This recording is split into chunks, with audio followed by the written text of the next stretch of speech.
Chers amis, bonjour.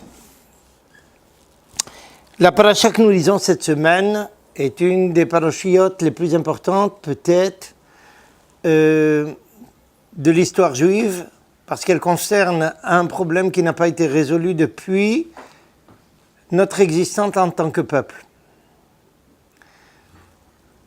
Cette paracha entièrement consacrée, ou quasiment entièrement consacrée, à une des crises les plus profondes qui ont frappé le peuple juif pendant le désert, à savoir le refus de rentrer en terre d'Israël.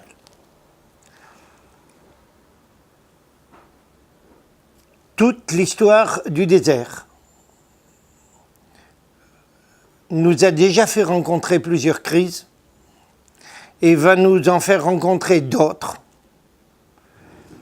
Nous avons déjà passé au niveau du Sefer Shemot, une des plus grandes crises, c'est celle du veau d'or, mais cette fois-ci on aborde quelque chose qui, a priori, n'aurait pas dû être plus grave et pourtant s'avère être plus grave. Dans quel sens j'affirme qu'elle s'avère être plus grave?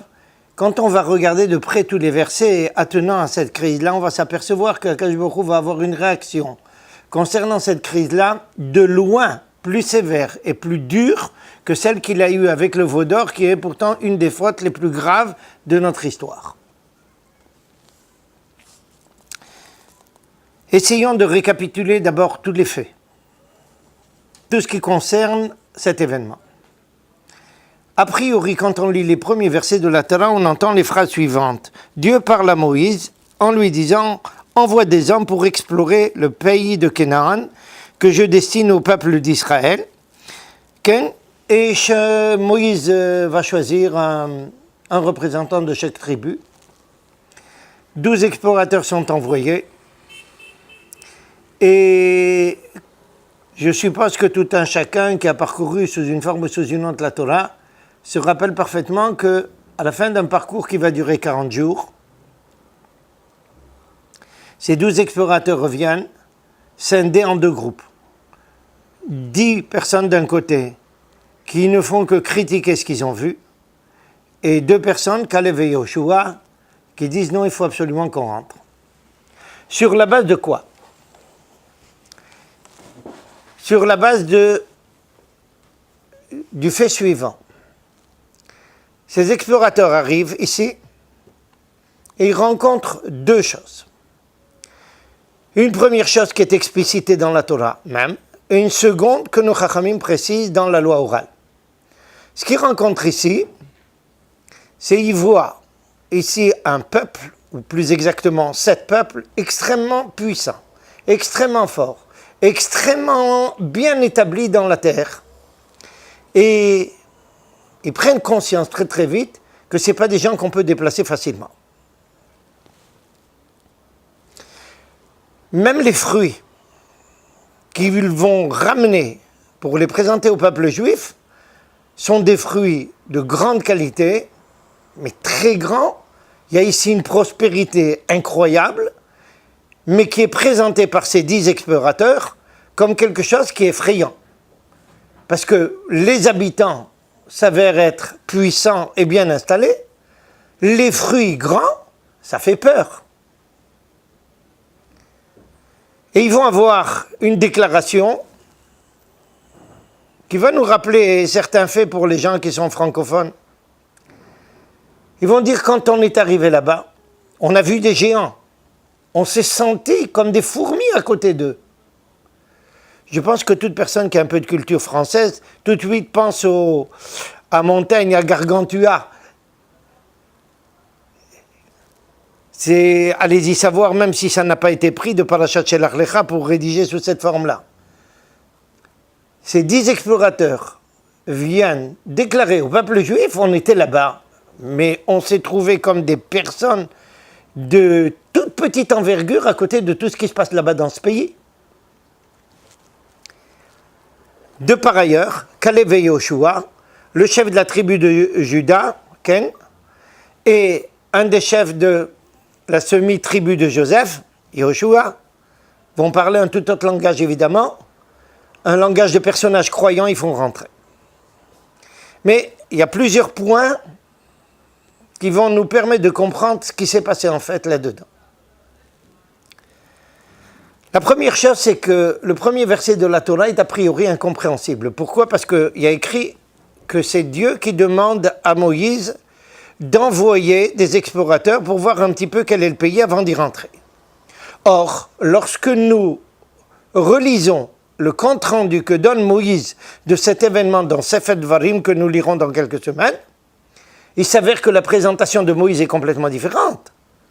C'est pas Dieu qui a demandé à Moïse d'envoyer des explorateurs, c'est les Juifs qui ont demandé à Moïse d'envoyer des explorateurs. Évidemment, si quelqu'un n'est pas animé d'une foi suffisante et adéquate vis-à-vis de la Torah, il pourra toujours trouver des tas d'explications abracadabra pour répondre à cette contradiction. La loi orale vient tout de suite pour résoudre le problème, en nous disant, tous les deux textes sont extrêmement précis. C'est les Juifs qui ont demandé à envoyer des explorateurs. À ce moment-là, et à la suite de cela, Moïse demande à Dieu, eh bien on va leur céder, on va envoyer des explorateurs. Mais Akash Baruch Hu n'avait pas du tout l'intention d'envoyer des explorateurs. Pourquoi? Il avait promis cette terre au peuple juif. À la rencontre au buisson ardent, la première chose qu'il promet au peuple juif, c'est de l'amener en terre d'Israël. Et il a présenté cette terre d'Israël comme une terre exceptionnelle par ses qualités. Comment voulez-vous qu'Akash Baruch Hu accepte des explorateurs qui viendraient vérifier est-ce que le don de Dieu il est adéquat? À partir du moment où Dieu a précisé qu'il est non seulement adéquat, mais qu'il est parfait, on n'envoie pas des explorateurs. Moïse pourtant vient et s'adresse à Akash Baruch Hu sur la base de la requête des Juifs et il dit à Akash Baruch Hu, on va envoyer des explorateurs. Et Akash Baruch Hu lui répond, Moïse ne fait pas cette gaffe-là, tu comprends pas, qu'ils sont déjà décidés à dire du mal. Moïse implore Akash Baruch Hu, laissons-les, ça sera peut-être une occasion pour eux de changer d'avis. Moïse fonde un espoir ici qu'ils vont être bouleversés par la rencontre avec la terre sacrée. Akash Baruch Hu, évidemment, sait parfaitement que ce ne sera pas le cas, mais il cède à Moïse en lui disant « Shelach lecha » envoie, c'est pour toi. Moi, je ne suis pas d'accord. Mais si tu veux leur laisser une chance, laisse-leur une chance. Premier point que nous devons retirer de tout cela. Quand un juif est mal intentionné, ça ne sert à rien de lui laisser une chance. Surtout pas sur des problèmes aussi délicats. Quand il remet en cause les décisions divines, il n'y a aucune chance qu'il change facilement d'option. Un deuxième point beaucoup plus important. Le juif, arrivé ici, se sent comme petit à côté de tout ce qui se passe ici, tout ce qui se trame ici. Pourquoi? Parce qu'il vient après plus de 2 siècles d'esclavage. Ça nous rappelle un petit peu ce que nous vivons à notre époque. Après 2000 ans de diaspora, le juif a toujours peur devant les nations. Ils sont plus puissants que nous. Comment allons-nous nous mesurer avec eux? Un des plus grands élèves du Rav Kook, le Rav Charlap, dit la chose suivante. Dans le verset de la Torah, où ces explorateurs disent, vis-à-vis des personnages qui existaient dans ce pays-là, on se sentait comme des petites fourmis, il y a écrit aussi la suite. Et c'est ainsi que nous leur apparaissons. C'est-à-dire que les Cananéens nous ont effectivement regardés comme des fourmis. Et le Rav Charlap de poser la question, que le personnage se sente comme une fourmi à côté de géants, on peut comprendre. C'est une sensation subjective. Mais comment il peut savoir que c'est comme ça que le Cananéen l'a vu? Réponse brillante du Rav Charlap. Quand un juif il se sent petit à côté des nations, il peut être tranquille que les nations le considèrent comme très petit. Pour qu'un juif ne soit pas petit, il faut qu'il ne se sente pas petit. Et qu'il connaisse bien et parfaitement sa valeur. Maintenant, le troisième point. Pourquoi ce problème? Regardez, il y a un fait assez désolant. Depuis la sortie d'Égypte, sans aucune exception, quand Quand les rabbins voulaient que les Juifs viennent en terre d'Israël, les Juifs ne sont pas venus. Et quand les Juifs voulaient venir, c'est les rabbins qui n'ont pas voulu. Il y a ici un problème métahistorique terrifiant. Cette inconséquence, cet anachronisme, quand la direction spirituelle veut qu'on soit là, le peuple ne suit pas. Et quand le peuple a eu par hasard, à quelques exceptions près, il a voulu venir, c'est à ce moment-là que les dirigeants spirituels n'ont pas suivi. Autrement dit, il y a un problème ici spirituel qui n'a jamais été résolu, c'est le rapport de tout le peuple juif avec la Torah. Et la terre d'Israël, pas avec la Torah, avec la terre d'Israël. Un problème de Torah et terre d'Israël. Regardez notre dernière expérience. Lorsque le monde sioniste s'est réveillé, c'est malheureusement des gens dans le monde religieux qui se sont opposés. Baruch Hashem, pas tout le monde. Même si c'est une minorité, mais c'est une minorité assez tapageuse, jusqu'à aujourd'hui. Par contre, au moment de l'expulsion d'Espagne, tous les chachamim d'Espagne, des centaines sont tous arrivés ici en terre d'Israël. Et quand le grand banquier juif de l'époque, Don Yosef Nassi, a affrété une flotte entière qui est partie de Yafo, en Italie, pour ramener des juifs ici, leur créer des industries et autres, après plusieurs semaines, toute la flotte revient à Yafo, vide, aucun juif n'est venu.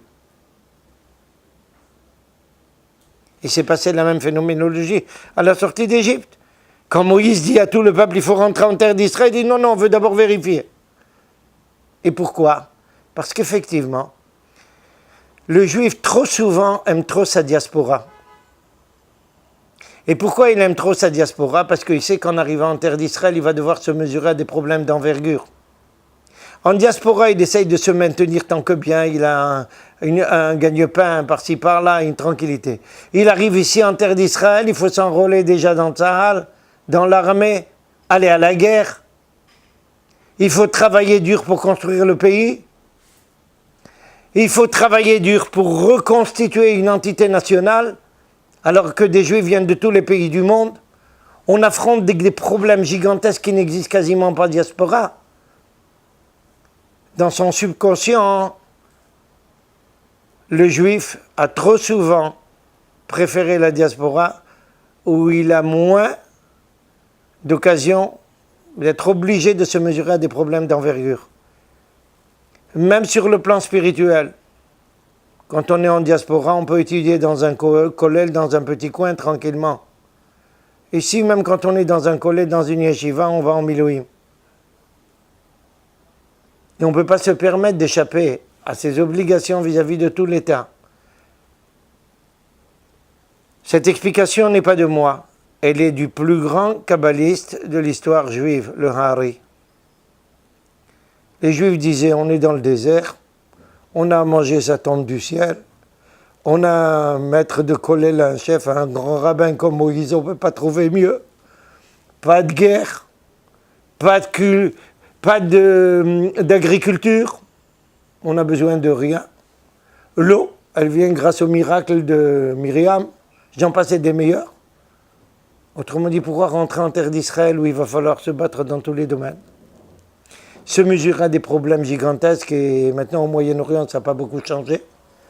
Tout le monde peut en prendre conscience. On comprend maintenant quelle était l'appréhension de tous ces Juifs-là. Mais il serait peut-être temps, à notre époque, de mettre fin à tout ça. De savoir que c'est peut-être ici l'endroit où on doit affronter des problèmes de grande envergure, mais en même temps, c'est uniquement ici qu'on sortira des Juifs de grande envergure, des géants pas cananéens, mais des géants juifs, aussi bien sur le plan humain ordinaire que sur le plan spirituel. Les grands personnages du peuple juif ont grandi en terre d'Israël, pas ailleurs. Les grands prophètes en terre d'Israël. Vous êtes donc tous conviés à venir nous rejoindre le plus tôt possible dès que vous le pourrez, et on sera très contents de se retrouver tous ensemble. Shabbat Shalom.